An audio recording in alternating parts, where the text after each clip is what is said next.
Saya tampil di sini kelihatannya kok aneh-aneh bahwa apa ini. Nah, justru alat kecil inilah yang men-trigger saya, Pak Hasto. Ketika akhir Desember yang lalu, ya, kita menyaksikan debat Capres dan debat Cawapres. Ya. Alat kecil ini yang tadinya, saya terus terang tadinya itu saya sudah mau ke kampus saja, kembali ke kita dan tidak mau urusan politik lagi. Karena saya sudah 4 tahun pamit dari partai politik. Tapi melihat ada upaya penggunaan alat semacam ini, dan itu terjadi pada saat debat Cawapres, maka saya langsung melakukan analisis waktu itu, ini curang. Ya. Langsung waktu itu. Dan saya langsung berani menganalisis bahwa buat apa seseorang menggunakan 3 mikrofon, yang satu pasti bukan mikrofon.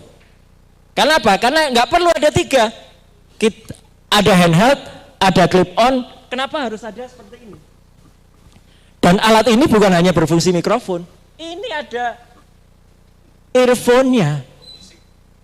Ini bisa untuk melakukan feeding. Feeding itu artinya apa? Kalau ada video banyak yang beredar, ketika dia bicara di belakangnya ada juga yang omon-omon, umi-umi di belakangnya. Itulah dia lagi memfeeding. Jadi apa yang dikatakan bahkan sempat waktu itu salah babnya, salah chapternya. Ditanya soal ini yang dijawab ini. Sudah salah jawabnya panjang lagi. Dan waktu itu pun sebenarnya ada yang bocor. Karena alat ini memang bisa bocor. Suara di sini bocor ke mikrofon di sini. Ada suara wanita yang bilang, sudah. Gitu ya. Dan sudah itu bukan suara penyiar announcer dari Kompas TV waktu itu. Bukan, saya analisis suaranya lain. Ya. Nah, hari ini kita akan membuka kotak Pandora. Apa itu kotak Pandora? Kita harus terpaksa kembali ke mitologi zaman Yunani dulu. Kotak Pandora, Pandora itu nama wanita. Ya. Istri dari Ephialtes yang waktu itu dihadiahi sebuah goodie, ya, Ephialtes itu saudara sekandung dari Prometheus. Prometheus ini adalah pencuri api Dewa Zeus. Dewa Zeus mangkel kepada Prometheus, tapi karena dia tidak bisa membalas Prometheus, dia kerjakan ke Ephialtes, suaminya si Pandora. Pandora itu dipesan, jangan guci itu dibuka. Tapi ini sama kayak ceritanya Adam dan Hawa, Adam dan Eva. Dia melanggar perintah itu. Pandora membuka kotak itu, makanya namanya kotak Pandora.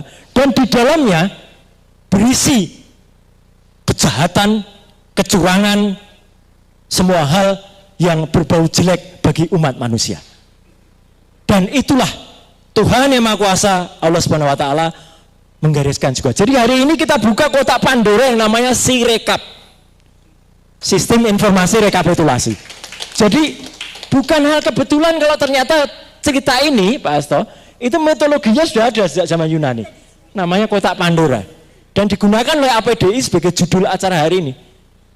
Jadi tiba-tiba teman-teman waktu itu merumus acara itu ya sudah ada titah petunjuk dari Yang Maha Kuasa. Ya, itu. Monggo. Nah, teman-teman semua, cerita saya sedikit saya belokkan supaya kita tahu judulnya, ya. Jadi mulai dari alat yang sederhana ini, saya waktu itu kemudian mengkritisi, dan itu bukan tanpa resiko. Tentu teman-teman sudah dengarlah ya, saya dilaporkan ke Bareskrim. Dan sampai dengan sekarang, Pak Petrus, laporan saya masih on.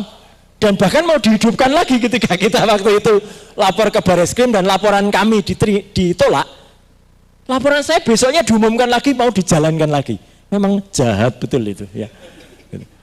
Dan kenapa? Waktu itu saya kemudian menganalisis ketika soal 3 mikrofon itu dilakukan dan dilaporkan ke Bareskrim, tapi uniknya KPU secara malu-malu mengakui sebenarnya. Karena KPU berikutnya, pada debat berikutnya, hilang semua 3 mikrofon itu. Menjadi hanya 1 mic saja. Kan dia mengakui, tapi malu-malu. Iya kan gitu. Nah, tapi ternyata si memang bakatnya curang ini, memang mau curang. Jadi tampaknya dia tidak menggunakan mikrofon berkabel, dia kemudian tampil menggunakan jaket, yang jaket itu kemudian diletakkan di atas untuk menutupi sesuatu. Apa yang dia tutupi? Yang ditutupi alat semacam ini.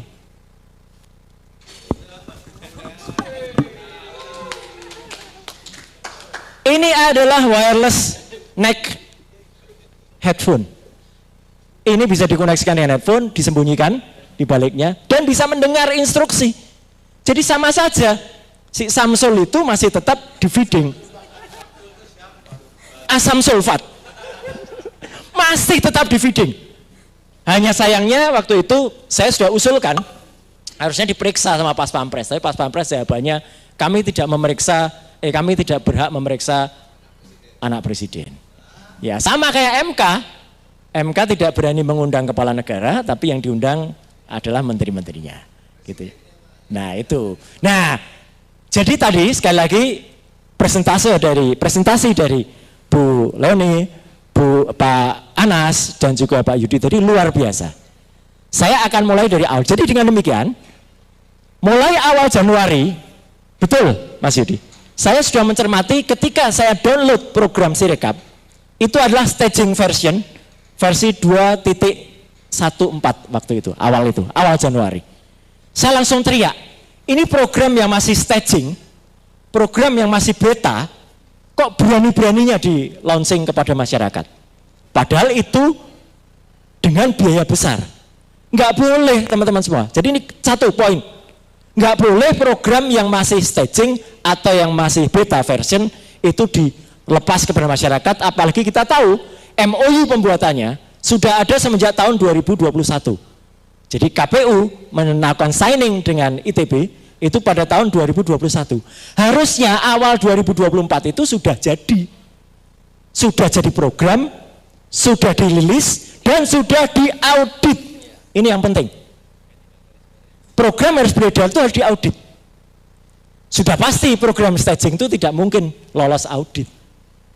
Jadi kalau KPU mengatakan dia sudah diaudit oleh BRIN dan BSSN, Mas Hasto, dengan kata keras saya bisa mengatakan bohong.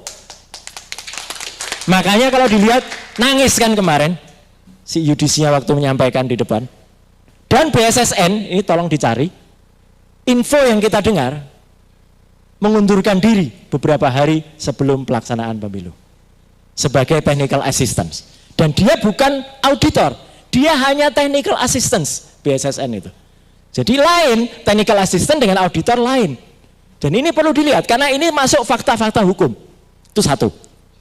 Yang kedua, fakta hukum yang kedua, berkali-kali kita dengar Sirekap hanya alat bantu, Sirekap hanya alat bantu, Sirekap hanya alat bantu. Temuan kami, tim APDI ini, jadi ini temuan kita bersama, ya. Sirekap bukan alat bantu, tetapi dia adalah alat utama. Karena satu-satunya yang termuat dalam PKPU nomor 5 tahun 2024 yang tadi disebutkan oleh Mas Anas, yang disahkan baru tanggal 12 Februari 2024, 2 hari sebelum pemilu baru membuat keputusan, dan diundangkannya baru tanggal 13 Februari Mas. Gila kan ini, padahal itu detail sekali. Itu hanya menulis Sirekap. Sirekap ditulis detail di situ, di bab 1, poin nomor 43 kalau nggak salah, kemudian di beberapa bab yang lain. Manual berjenjang tidak pernah ada tulisannya di PKPU. Sekali lagi saya ulangi, sistem manual berjenjang tidak pernah ditulis definitifnya di PKPU. Secara hukum, Pak Petrus, saya pernah dibalek di Badan Legislasi, Mas. Kalau tidak disuratkan, ya nggak ada aturannya. Berarti manual berjenjang itu kebatinan. Lucu kan? Iya, nujum. Ini kayak ahli yang kemarin bersaksi di MK juga, kebatinan nih. Jadi kalau Sirekap yang tertulis di dalam PKPU itu disebut pepesan kosong, dengan segala hormat kita kepada profesor yang menjadi ahli, profesor itu juga sudah mengkhianati ilmu pengetahuan dan mengkhianati fakta yang ada. Jadi saya simpulkan aja. Ketiga, saya di awal Februari itu ketika di pertengahan Februari ketika kemudian sudah running, di samping membongkar soal software tadi, saya teriak, kok kita berani-beraninya data penting Republik Indonesia, DPT 201 juta penduduk itu, ditaruh di cloud server di Alibaba.com, tepatnya di Allium Computing. Itu teman-teman bukan tanpa resiko lagi. Lagi-lagi saya dilaporkan Pak Andi. Keluar running text-nya di TV-TV. Roy Suryo dituduh, Roy Suryo menyebarkan hoax gitu. Meletakkan server di Singapura. Gilanya lagi, saya mengatakan gilanya lagi. Seminggu setelah tanggal 14 Februari, kalau nggak salah tanggal 21 Februari, Komisioner KPU duduk berjejer, gagah banget di gedung KPU, bikin konferensi pers macam ini. Menyatakan dengan tegas, waktu itu BT Epsilon yang bilang, kami jamin data-data itu tidak ada di luar negeri, ada di Indonesia. Ketua KPU mengatakan, Hasyim Asyari mengatakan, sejauh pengetahuan saya, sepanjang pengetahuan saya, memang data-data itu hanya ada di dalam negeri. Saya langsung teriak, berarti pengetahuannya nggak panjang itu. Dan satu lagi, bohong, KPU bohong.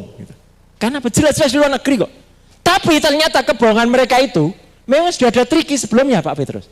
Hari Jumat malamnya, dini hari, jadi itu Rabu, Jumat malamnya, bagaikan seorang maling saya bilang, mereka memindahkan data-data itu dari Singapura balik lagi ke Indonesia. Dan saya punya semua rekamannya, capture-nya, dan sudah saya berikan ke MK dalam affidavit-nya. Jadi ketika data itu ada di Singapura, data itu masuk ke, sudah saya berikan. Jadi nggak apa-apa teman-teman kalau nggak dengar kesaksian langsung di MK, saya sampaikan di sini dan itu ada di dalam affidavit. Affidavit itu nilainya sama, ya, dengan kesaksian langsung. Karena memang saya benar-benar nggak bisa hadir waktu itu. Nah, artinya apa? 3 kebohongan ini sudah berat sekali sebenarnya pada KPU. Bohong softwarenya diaudit dan itu banyak versi. 2, bohong ketika dia menyatakan itu di Singapura, ya.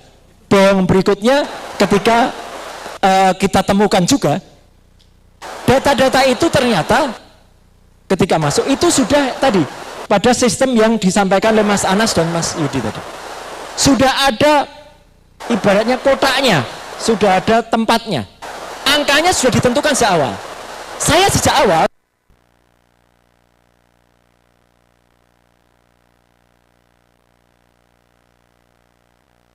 teman-teman boleh googling, saya nggak berbohong. Sejak awal tanggal 14 itu, hari H pemilu, jam 19:36, di situs KPU itu sudah ada angkanya. 24%. Oh, kesini dikit. Oh, takut jatuh? Enggak. Saya masih punya kontrolan. Keseimbangan kayak kucing. Ya. Data itu sudah muncul dengan persentase yang dari awal tidak berubah sampai dengan sekarang. 24%, 58%, 17%. Dan itu nggak berubah Pak Andi. Dari awal sampai akhir yang berubah cuma koma-koma sedikit di belakangnya.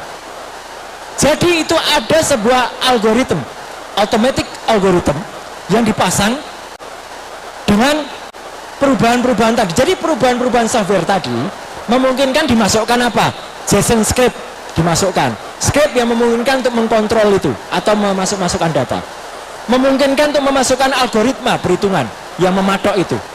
Memungkinkan lagi untuk menggelembungkan suara. Teman-teman ingat, di akhir Februari ada satu partai salah input namanya, ya. Itu yang tiba-tiba perolehan angkanya melonjak. Ini dari sisi volatilitas statistik tidak mungkin. Menyalahi kodrat betul. Kodrat saja nggak salah, kok ini salah, ya. Jadi Kodari yang salah betul. Ya, jadi itu Profesor Statistik Burhanuddin Mustadi saja bilang aku ramudeng Mas. Dengan adanya fenomena ini, Bu Lydia. Jadi dia pun tidak mengerti. Untungnya waktu itu kemudian karena banyak yang meramaikan, berhentilah upaya itu. Upaya itu upaya jahat. Saya pernah tulis tuh modusnya. Bukan hanya mencuri antar paslon, bukan hanya mencuri satu partai, tapi sudah menggunakan sisa suara. Jadi sisa suara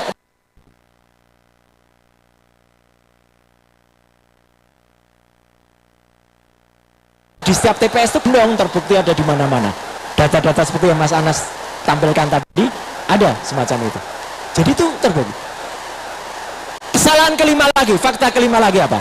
Dengan dihilangkannya software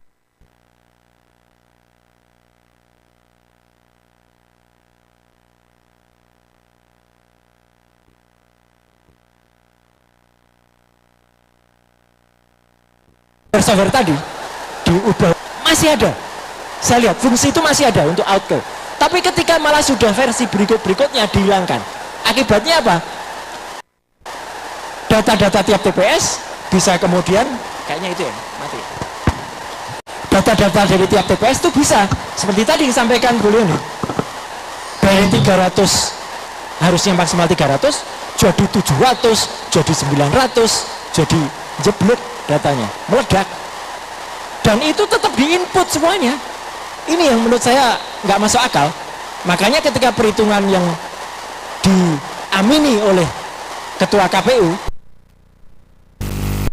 satu TPS itu bermasalah, ya, itu memang benar. Apalagi temuan Mas Anas tadi sudah mencapai lebih dari separuh TPS-nya. Kalau lebih dari separuh, Pak Hasto, ini berarti apa?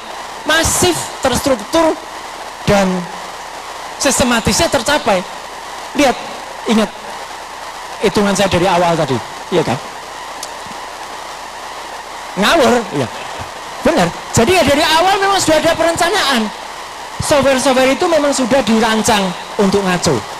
Kedua, ini yang saya tidak terima, Mas Anos, ketika profesor itu lagi menyalahkan ini semata-mata technical error. Masa software disalahkan? Dan cek, oh itu memang yang punya. Dan OCR itu ini sudah kuno, nggak mungkin salah. Per hari ini teman-teman semua, usia OCR itu berapa tahun? 110 tahun. Sudah ditemukan tahun 1914 oleh fisikawan Jerman. Dan sudah dipakai puluhan tahun di kampusnya Bu Leoni, kampusnya Mas Anas, kampus saya. Ya kalau OCR tidak terpercaya, ya perguruan tinggi nggak akan pakai itu. Itu tuh kesalahannya minor. Kok bisa kesalahannya sampai lebih dari 18 bahkan berapa persen tadi ngitungnya Mas Anas? 30 sekian persen ya. Ini kan ngawur. Nah, dari bukti-bukti ini, kita yang tergabung dalam APDI dan para ahli itu benar-benar ingin temuan ini bukan hanya temuan teknologi saja, tapi ini sudah temuan hukum yang nanti akan diolah oleh Pak Petrus. Jadi ini sudah bisa bermakna karena satu, secara hukum legalitas Sirekap ini memang legal, tapi justru karena dia legal dan salah, ya berarti salah hitungannya. Berarti apa? Sirekap ini sudah benar-benar menjadi alat utama, dan alat utamanya error, hasilnya tidak bisa dipercaya. Itu poin pertama. Yang kedua, poin terlagi adalah apa? Hasil ketika proses yang ada di dalamnya tidak memiliki keabsahan atau tidak pernah diaudit secara resmi. Saya sampai dengan sekarang sudah juga mencoba komunikasi Pak Tata, Pak Kakak ke BRIN. Saya punya beberapa sahabat di BRIN. Siapa sih yang melakukan audit? Nggak ada yang tahu Pak Petrus dari BRIN. Itu Mas Hasto. Sahabat-sahabat di BRIN mengatakan dudu aku ya Mas, bukan saya ya, bukan. Lu itu sopo? Karena saya tanya kalau BRIN ngaudit ini, tahu jawab lo ini. Yang diaudit yang versi berapa? Audit itu nggak mungkin 10-10-nya diaudit. Pasti hanya satu. Lah kalau satu yang diaudit, ya itu yang boleh dipakai. Di-download oleh KPPS, bukan yang lain-lain. Padahal 800.223 TPS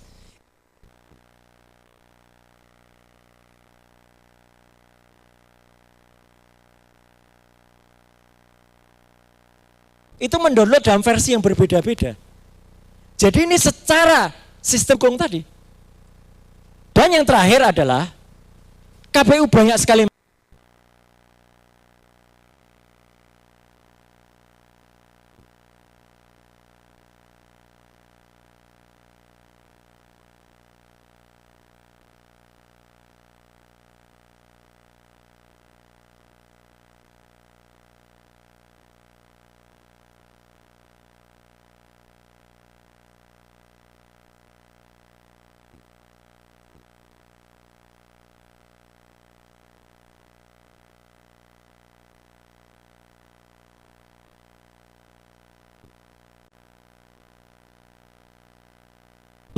yang kita kejar kemarin dari Komisi Informasi Pusat. Kebetulan saya dan Pak Yudi, kami berdua saksi, ahli di Komisi Informasi Pusat. Saya memberikan kesaksian pagi harinya, beliau siangnya. Ya, ya. Lah ya, ini yang paslon 300 semua. Langsung keluar kan? Betul, terima kasih Mas Yudi. Jadi ini yang ada, jadi artinya angka-angka ini membuktikan bahwa di TPS itu udah dimainkan luar biasa. Udah TPS-nya, data TPS dimainkan, hasilnya diubah-ubah. Waktu pertemuan di Bandung, sengaja kita tunjukkan, saya tunjukkan teman-teman, ini loh tanda tangan palsu, ini loh palsu. Saya pernah belajar daktiloskopi, itu ilmu sidik jari dan tanda tangan. Jadi kita bisa tahu tanda tangan palsu dan tidak itu kelihatan. Tarikannya kayak apa, arahnya kemana, bahkan bolbannya sama. Yang terakhir dan ini fatal, KPU sempat menerbitkan aturan nomor 349 tahun 2024 tanggalnya aneh, 17 Maret 2024. Jadi ketika di tengah-tengah dia diproses di KIP, dia mengeluarkan aturan data induk kami yang berbentuk CSV, Common Service Values, tertutup untuk dipublikasikan selama 3 tahun. Setelah KPU selesai, untung kita punya sahabat Indonesianis yang mengajukan gugatan ke KIP yang namanya Pak Ted Hilbert. Salam saya untuk Pak Ted. Ya, itu luar biasa. Saya langsung ding terus ke Pak Ted. Harus ditabrak Undang-Undang Keterbukaan Informasi Publik nomor 14 tahun 2008 itu di atas semua peraturan di bawahnya. Alhamdulillah teman-teman, kita berikan ucapan kepada Yakin Yayasan Akuntabilitas itu dan didukung oleh kita. KIP telah mencabut aturan itu. Jadi data CSV itu bisa kita buka. Kalau data itu dibuka dan sudah dikejar, jadi kita, tapi KPU masih aja belagu juga. Silakan datang ke sini, bawa hard disk 40 tera. Ayo kita datang ke sana, ya kan? Ditantang, kita ditantang. Ya, lah ya kecil, 40 dianggap, mungkin pikiran dia tera itu dangdutan, tera jana gitu ya mungkin itu. Nah jadi teman-teman semua, dengan semua bukti ini, saya berharap betul tim TPDI, tim Pembela Demokrasi Indonesia di bawah Pak Peter Celestinus, Pak dan kawan-kawan, ya, bisa merangkum betul konstruksi hukumnya, dan Pak Hasto dan tim kita berikan support moral supaya hak angket tetap jalan Pak Hasto. itu ya. Jadi kita semua para ahli yang ada di sini siap support dengan segala kemampuan kami Pak Hasto, dengan pengetahuan kami, dan saya sekali lagi bersyukur. Dulu saya teriak-teriak sendirian kayak serigala melolong. Sekarang sudah ada Mas Anas, sudah ada Bu Lydia, sudah ada Mas Bayudi, ya. Yang ini kemudian bisa memberikan pencerahan. Makanya itu ada, dan Ikatan Alumni ITB yang luar biasa. Tepuk tangan juga untuk Ikatan Alumni. Sekali lagi terima kasih. Wassalamualaikum warahmatullahi wabarakatuh. Ya.